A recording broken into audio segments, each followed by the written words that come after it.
ఛత్తీస్గఢ్ బీజాపూర్ జిల్లా పొదకొరమ గ్రామంలో మావోయిస్టులు దుశ్చర్యకు పాల్పడ్డారు. ఓ మాజీ మావోయిస్టు కుటుంబానికి చెందిన 3 వ్యక్తులను తాడుతో ఉరివేసి దారుణంగా చంపేశారు. 7 గ్రామస్తులను విచక్షణరహితంగా కొట్టి మరో 12 మంది గ్రామస్తులను కిడ్నాప్ చేశారు. ఇక గాయపడిన గ్రామస్తులను బీజాపూర్ ఆసుపత్రికి తరలించారు స్థానికులు.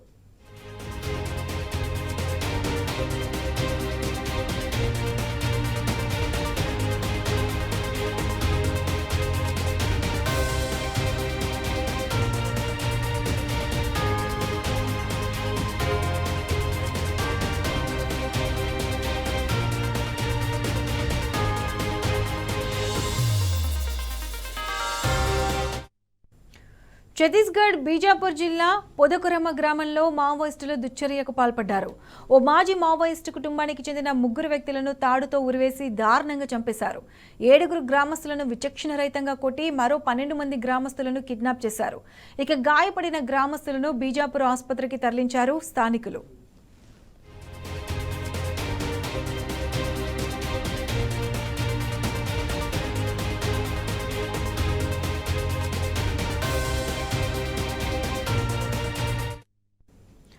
ఇదే అంశానికి సంబంధించి పూర్తి అప్డేట్స్ మా ప్రతినిధి సాంబ అందిస్తారు.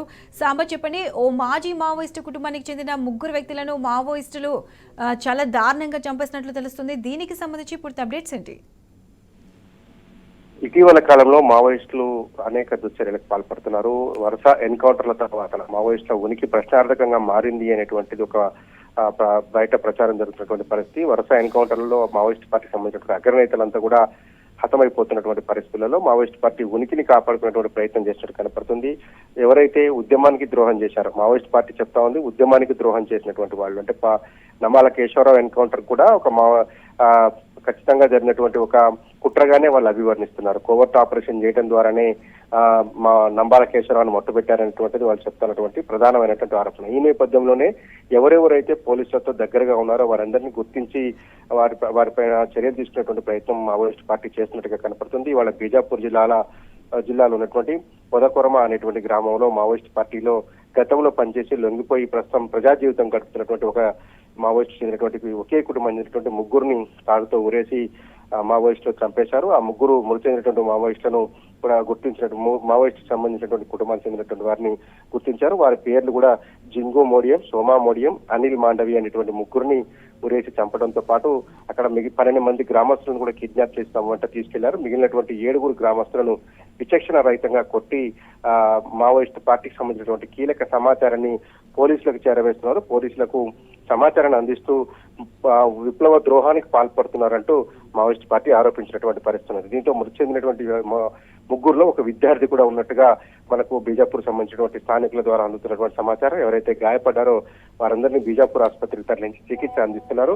ఇటీవల కాలంలో మావోయిస్టులు చేసినటువంటి 2వ అతిపెద్ద చర్యగా చెప్పుకోవచ్చు. కుంట సమీపంలో ఒక భారీ బ్లాస్ట్ కు పాల్పడ్డారు. భారీ బ్లాస్ట్ తోడి అడిషనల్ ఎస్పీ స్థాయి అధికారిని హతమార్చినటువంటి నేపథ్యం కూడా ఉన్నది. దాని తర్వాత ఇది 2వ ఘటన. ఈ నెలలోనే 2వ అతిపెద్ద ఘటనగా చెప్పొచ్చు. ఒక గ్రామంలోకి మావోయిస్టులు చొరబడి గతంలో ఉండేటువంటిది ఇది ప్రజా కోర్టు నిర్వహించడం, ఎవరైతే విప్లవ ద్రోహానికి పాల్పడ్డారని మావోయిస్ట్ పార్టీ ఆరోపిస్తుందో, కోర్టుగా మారటం కావచ్చు, పార్టీలోంచి బయటకు వచ్చి లొంగిపోయి జీవనం గడుపుతున్నటువంటి వారు కావచ్చు, వారు పోలీసులకు సమాచారం ఇస్తే గనక పోలీసులతో దగ్గరగా ఉంటున్నారనేటువంటి సమాచారం తెలిస్తే వారిని ప్రజా కోర్టు నిర్వహించడం, ఆ తర్వాత వారి శిక్షలు విధించడం అనేది మావోయిస్ట్ పార్టీ గతంలో జరిగింది. ఈ మధ్య కాలంలో గడిచిన ఏడాది కాలంగా వరుస ఎన్కౌంటర్లతో మావోయిస్టుల ప్రాబల్యం కొద్ది తగ్గింది. ఎక్కడ ప్రజా కోర్టులు నిర్వహించినటువంటి దాఖలాలు కూడా లేనటువంటి పరిస్థితి.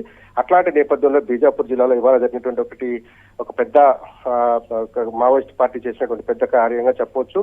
బీజాపూర్ జిల్లా పొదకొరమలో గ్రామంలో ఇప్పుడు భయాందోళనలు ఉన్నట్టుగా చెప్తున్నారు. అక్కడికి దళాలు కూడా పోలీసు భద్రతా బలగాలను కూడా మోహరించారు. మావోయిస్ట్ పార్టీకి సంబంధించినటువంటి సభ్యులు వచ్చి ఇంత పెద్ద దాడి చేసి వెళ్లిపోయారనేటువంటి విషయాన్ని భద్రతా బలగాలకు ఆలస్యంగా సమాచారం అందింది. ఆ నేపథ్యంలోనే ఆ గ్రామానికి చేరుకున్నటువంటి బలగాలు ఇప్పుడు ఆ గ్రామాన్ని సరౌండింగ్ చేసి తమ ఆధీనంలోకి తీసుకున్నట్టుగా చెప్తా ఉన్నారు. ఎవరైతే గాయపడ్డటువంటి వాళ్ళు ఉన్నారో వారందరినీ కూడా మెరుగైన చికిత్స అందిస్తూ బీజాపూర్ ప్రభుత్వ ఆసుపత్రికి తరలించారు. ఈ విచక్షణ రహితంగా గాయపడ్డటువంటి 7 పరిస్థితి ప్రస్తుతం స్టేబుల్ గా ఉన్నట్టుగా చెప్తున్నారు. 12 మంది గ్రామస్తులు కిడ్నాప్ చేసి తీసుకెళ్లడంతో ఎప్పుడు ఎవరికి ఎలాంటి హాని తలపెడతారన్నటువంటి విషయంలో కూడా గ్రామంలో టెన్షన్ వాతావరణం నెలకొంది.